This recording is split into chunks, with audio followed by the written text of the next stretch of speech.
Story 1. Why not? I've had a few slips of suju and got some free time, so I'll share a little story. My hobby takes me to remote locations around Korea, where battles and skirmishes of the Korean War have taken place. One particular place was deep in the country, where the scars of foxholes and explosions are still visible. I was slowly hiking up a slight and gradual ridge during a warm, sunny day, just like all the other dozens of places I visited, and all was normal. Except this once. As I was walking along a long and used trail and stepped off to the right just a bit, and as soon as I did, I felt like I had crossed some kind of barrier or wall, and I was hit with the most awful rush of feelings and emotions. I guess it was kind of like walking on frozen lake and suddenly falling through the ice. It was that sudden and powerful of a jolt. The feelings and emotions were a crazy mix of anguish, anger, dread, horror, and whatever else I can't even put into words. I took 3 large quick steps out of it, and just like that, gone. It was like an area, a meter in a diameter of, I don't know, evil, I guess. I didn't think about it too much at the time or look back, but kept walking at a faster pace for a short time. I just wanted to put some distance between whatever that was and myself. Make whatever you like of it. The place was a little town called Chapong, about 20 minutes north of Yuju, where a very important and deadly battle took place called the Battle of Chingpoinyi in February of 51. American and French forces were completely surrounded by Chinese, and naturally the death toll was horrendous. A mass grave of Chinese was found not far from my little pocket of ghosties. That was the first and only time I still visit places like that. Hope you like the story. Story 2. Cool thread. I don't know of any haunted places here, but during my first year I was sleeping in my brand spanking new apartment. I felt a hand on my shoulder. I stayed pretty calm until the air conditioner turned off itself. Then the motion light by my front door went on and off several times. Then I called my then girlfriend and told her I was coming over to stay the night. The morning after, word was getting around that I had a weird experience. In the cafeteria, my neighbor, another teacher, told me he'd had a similar experience that night. Apparently, he heard a girl crying at his door, calling out his name. He thought it was his friend, so he went to the door, and no one was there. So he went back to bed and then heard the same noises outside his window. He looked out again, and once again, no one there. Story 3. I love to travel, so most of the time my encounters are in hotels. There was once I was in Korea with my sister, and both of us shared a room. The room looked really okay, but in the middle of the night, the TV just turned on by itself. The remote was lying somewhere really far from us, like on the dining table or something. Another one also in Korea, but it's in the Jeju Island instead of Seoul. My room was right at the end of the block, and it's really, really dark down there. I don't know why, but once there, I knew something was weird. Anyways, cut long story short, I was asleep with my sister as usual when the phone rang at about 3 a.m. in the morning. Hello, I said. Annyeonghaseyo, blah blah blah blah blah, Korean nonsense I don't understand, she said. Huh? I don't understand. You called the wrong number. She blabbered on and on and on. I'm pretty sure this is not a phone automated message or something. It literally sounded like someone was talking. I put down the phone, and in the next instance, it rang again. Annyeonghaseyo, blah blah blah blah blah blah. Okay, I was kind of freaked out, so I pressed the engage button to produce the busy tone, wanting to leave my phone engaged so that the phone can't ring anymore. Just as I pressed on the button to hang up my call, my bloody phone rang again. I left it alone, and it just rang and rang and rang, and all the way till daybreak.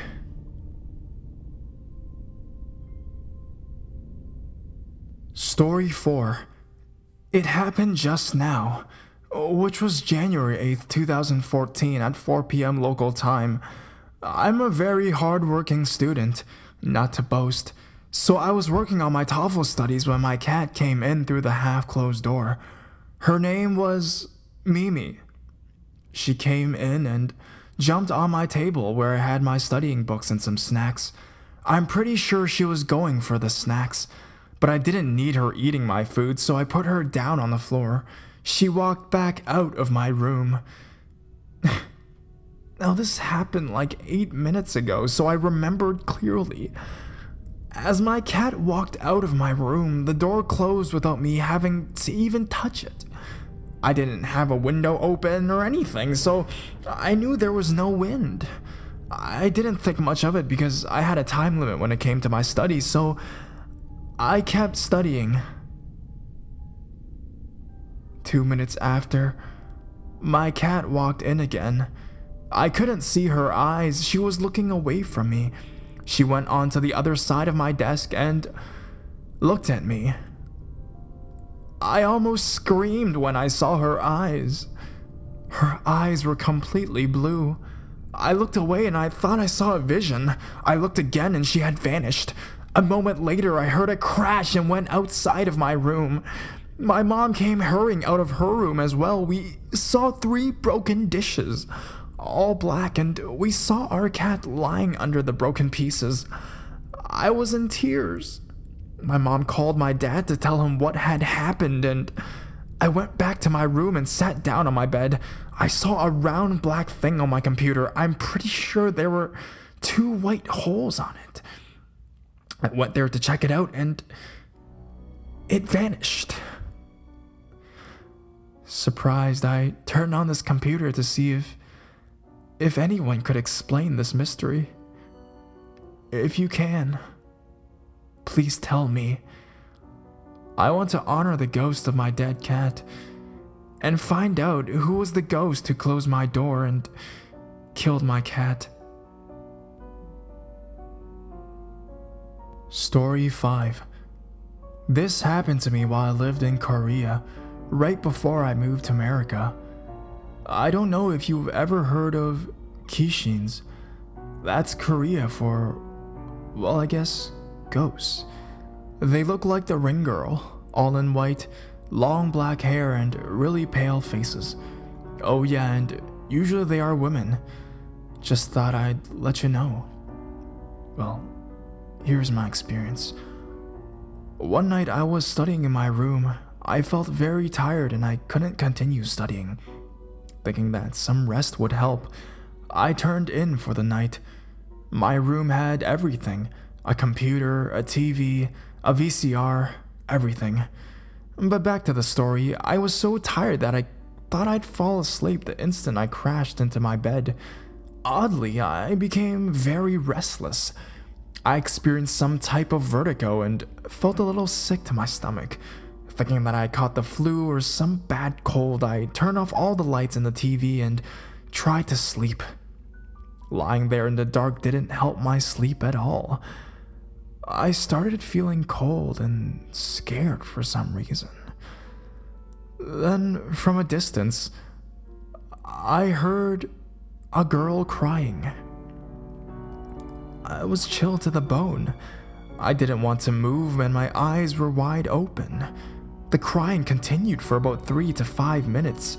Too scared to move or say anything, I just listened to the crying when suddenly the crying halted with a shrieking scream.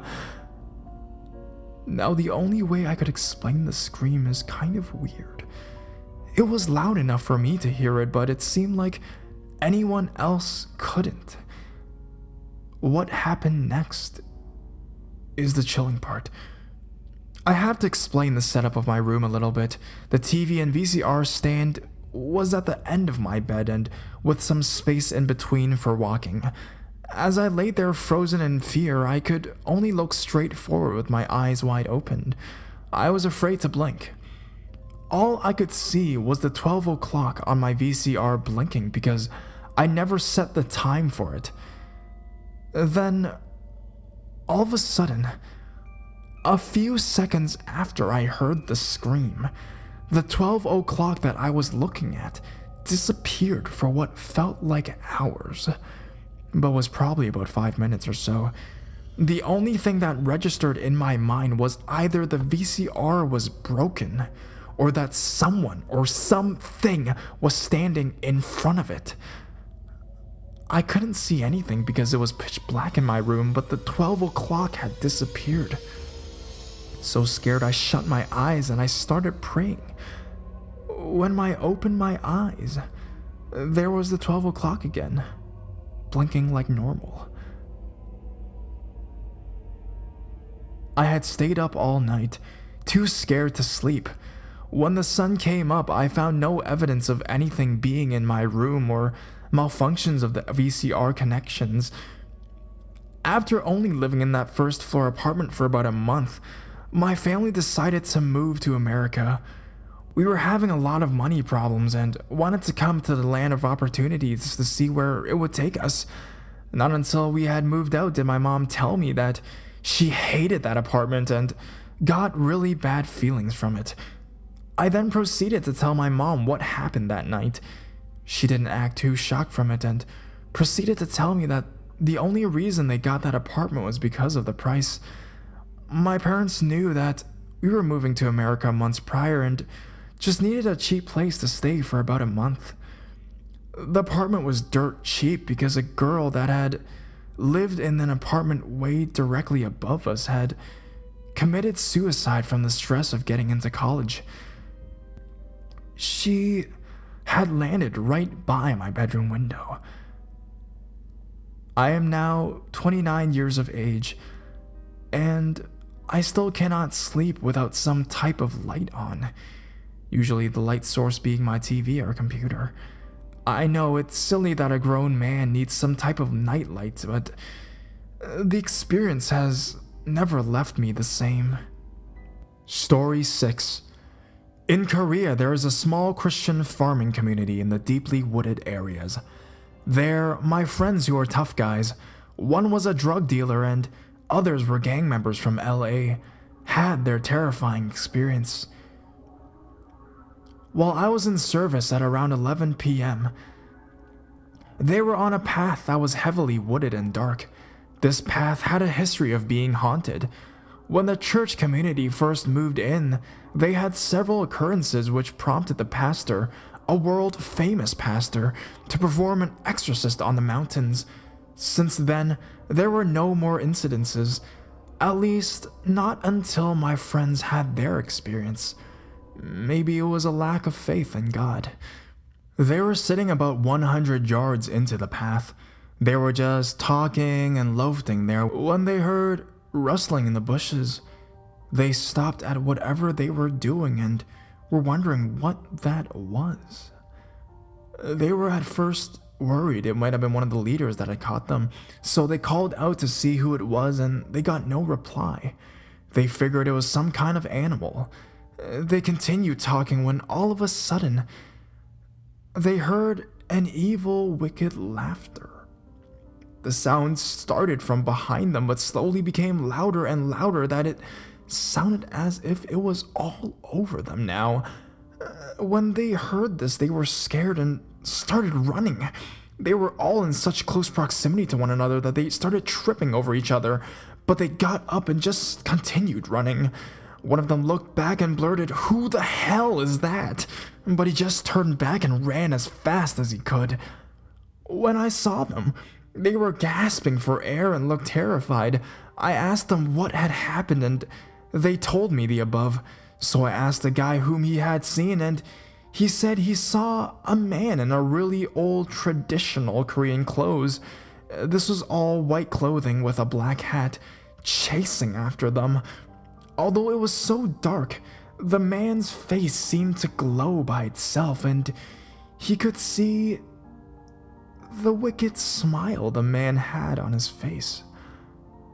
So the next day we went up the trail in broad daylight, and we found out some things that we did not know before. There was a 400-year-old graveyard, less than 5 feet off the trail. One guy that lived there was skeptical about their story and said that it was probably some locals playing tricks on them. He said that the trail leads to another 200 yards or so to another part of the community. However, later we got to that part of the trail where the people from the village would have walked through to get to where the guys were the previous day. We found something very peculiar there. Not only must the pranksters, if they were after all playing tricks on my friends, had to walk through the trail in pitch black darkness to get there and not make a single noise, there were also spider webs all over the place. This by itself is not the eerie part. The strange thing is, if someone did walk through that trail less than 12 hours ago, there should not be any spider webs, unless they could have seen the spider webs in total darkness and avoided all of them. Nonetheless, this is very unlikely. Hence, no one came from behind and no one could have come from the front because they would have seen him when they escaped. The guys cannot bear to think what might have happened if they had not run faster than they did on that night before. Story 7. First, a little background on my wife's family. My wife moved from Korea to Hawaii with her dad and her sister about 5 years ago, soon after her mom died of cancer. She was in her 40s and 50s. It wasn't a peaceful death. The mom seemed to have lots of regrets concerning her daughters. Her parents loved each other, but both had affairs during their time together, including around the time of death. And the daughters, my wife and her sister, were considered the most important and always taken care of the best. There were some other issues within that family, like depression, anger, alcohol problems, etc., that mainly occurred afterwards and have seemed fixed themselves after a few years. But I don't think they matter in this case. Since her mom died, my wife has seen ghosts, had strange dreams, and had flickering and powering off of electronics in her home, including one time she was lifted in her sleep and felt a warm feeling all over her body shortly after a suicide attempt, which she quit midway because she thought of her sister. Anyways, this is what happened to us a few days ago. We've been married for about 7 months, and during that time we've had some fights, some severe and some not. Things have mostly settled down and we're beginning to really enjoy married life now. But one day, she started calmly telling me something that she felt hurt about. With no reason, it just popped into her head. After listening to her concerns for about an hour, she slowly started to get more and more aggravated, while I remained calm until her voice changed slightly and started yelling at me, saying that she was her mom, and that I better treat her daughter right, or she's going to do something. I didn't quite understand because her voice was ridiculous. Anyways, suddenly my wife stopped and asked if she just did something crazy, and just started crying uncontrollably. From that point on, for the next 5 to 10 minutes or so, my wife kept seeing shadowy figures in the room, not humanoid.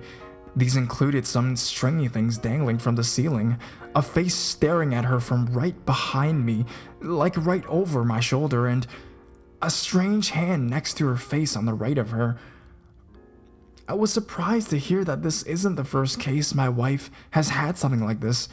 Her mom supposedly possessing her body and communicating. She also said that her sister's birthday, she was looking at a clock and suddenly lost her memory. According to her sister, she suddenly hugged her. Their sisters, they don't usually hug. So she was startled and started saying that their mom was so proud of her, and then she came back to her normal self. She doesn't remember what happened during that period of time, though.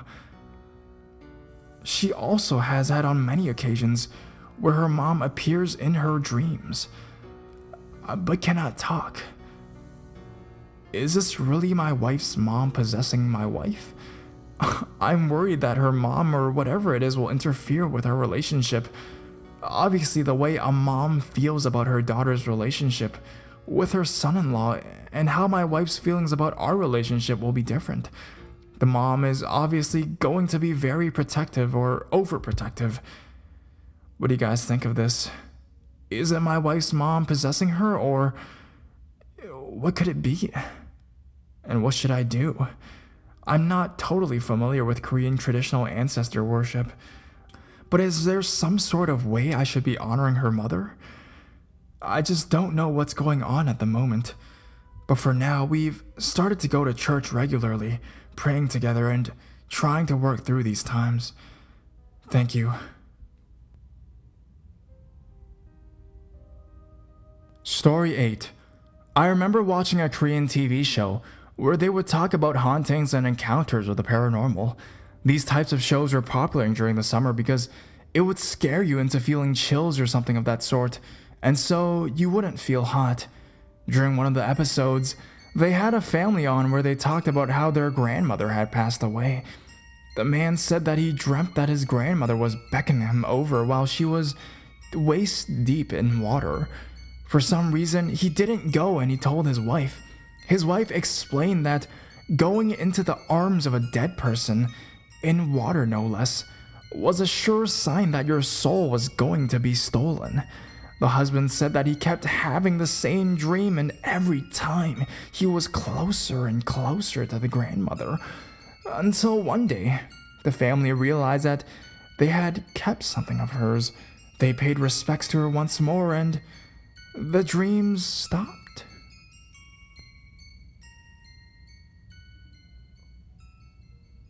Korean music bands have become extremely popular around the world. Here are 4 stories talking about the various experiences of different K-pop artists. Story 9. Popular boy band SHINee had one of his members, Taemin, who was going down to the practice rooms by himself. When he heard piano sounds in the 4th practice room, so he thought someone was there and opened the door, but found no one. So he started running the opposite way because he was so scared, but suddenly there was a loud sound of piano keys crashing. But still, nobody was there. Story 10. Singer Chang Yul once told the story of his senior, SHINee's Jonghoon, who had told him. Jonghoon Sr. said he was practicing at a practice room, and whenever he sang the so while practicing do re mi fa sol la ti do, a female voice would sing along, he said. Story 11.